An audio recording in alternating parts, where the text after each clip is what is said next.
This just in. On unpopular opinion, we have Famus AAA claiming that producers who use samples have ghostwriters. They crucified Drake, find out he had a ghostwriter, but sampling's the same thing. These producers got ghostwriters and tell me different.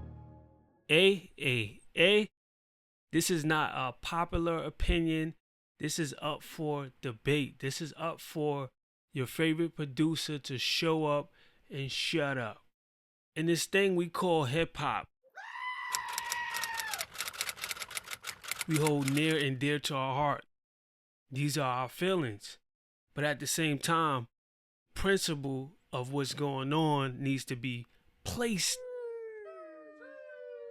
If you take the artist Drake, find out he has a ghostwriter, crucify him, nail him to the cross, this same exact thing needs to happen to these producers who've been sampling from the beginning of time.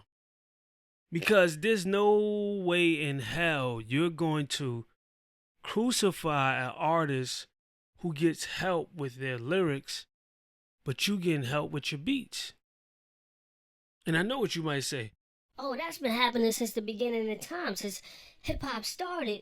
You know, we're allowed to do this and we're allowed to sample because it started like that. So these invisible rules only go for hip-hop artists but not hip-hop producers? I tell you this. If you placing drums on a sample that's even pitched up, tuned down, however way that you may modify the beat, however way you may produce, and some of y'all are very, very, very, very, very great at what you do, it still doesn't take away the fact that you didn't create that melody. You got that from somewhere else. So that is ghostwriting. Someone ghost wrote those notes for you. That's why you have to get a sample clearance. We ain't thinking like that though, right? No, we ain't thinking like that. This has been something that I've been wanting to speak about, but now I dare any of these producers to say anything about it. What you gonna say? How you gonna defend yourself against this one? If you don't sample, salute to you. Salute to the people who's playing their own melodies. Not just adding drums and saying, oh, I made a beat. The melody drives everything. The melody, not the... It's the melody of the song that gets people remembering. Very rare that people remember the beat aspect of it. The sticks, the drums, the percussions.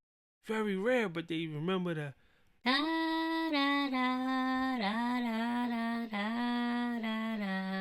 They remember the melody of it. So, you cannot tell me that producers can get away with this and artists who get help with it. Because this is the thing, right? Let's come back to it. You want a person to go in there and write fresh 16s all the time, and your beats don't originally come from your mind? Make that make sense on top of everything else that's going on. What standards are you holding yourself, or do we even look at it like that? Are we just following patterns and trends and things of that nature? I believe that's what we're doing. We just following patterns, trends, and things of that nature. We're not being serious or realistic about what you're doing, what you're saying, how you're moving, how you're acting, and keeping the same continuity all across the board. So you come up with a solution. Some of the pros may have used it, some may not. But you learn how to make melodies. And you start doing that. And you put it together. And now you no longer have a ghostwriter.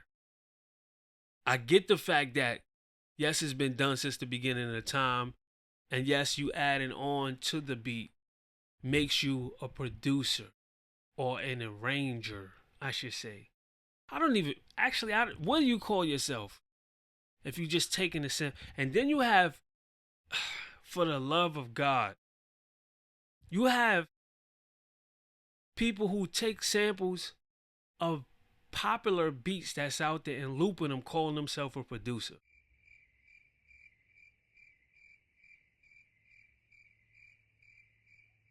What hurts my heart is a couple years ago, I had put out a song.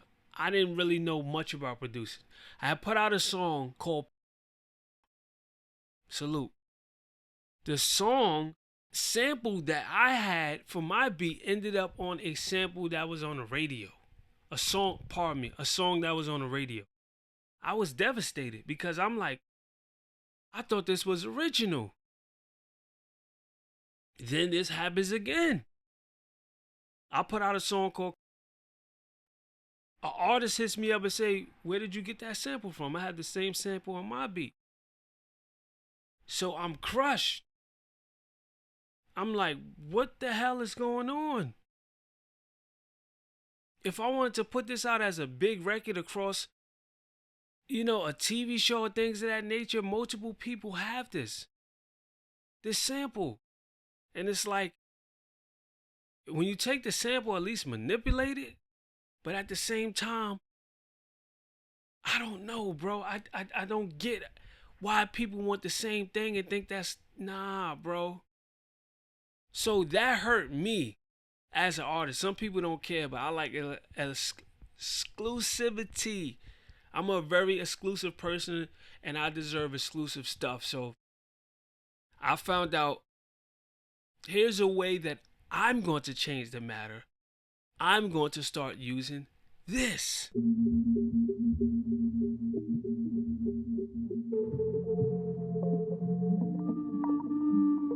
I have a different perspective now. I wonder if your perspective is different and will you keep the same energy towards these producers? If you're going to bash Drizzy for the Quentin Miller, although this is years ago, and you questioning somebody's pen, question somebody's producing ability if all they can do is sample. Question their principles and their morals. Question all these hits that's on the radio that's I've been around the world and nah. Puff Daddy taking all these old records and everybody else taking these old records and making them new. It's all recycled. Where's the new? Where's the people playing instruments? That's really making music. That's really producing. That's really being one of one. Salute, family. Let me know what you think. Do you produce? Do you sample? And yes, some people are good at what they do, but we gotta keep you with integrity. So salute to you if you're great, if you sample, if you do. This is just my opinion. It's not a popular opinion. It's just the truth. You have a ghostwriter since you're sampling. Since you sampling records, you have a ghostwriter as a producer. And you should get crucified the same way you did Drizzy. Let's give it a clap up for the audience. Eh?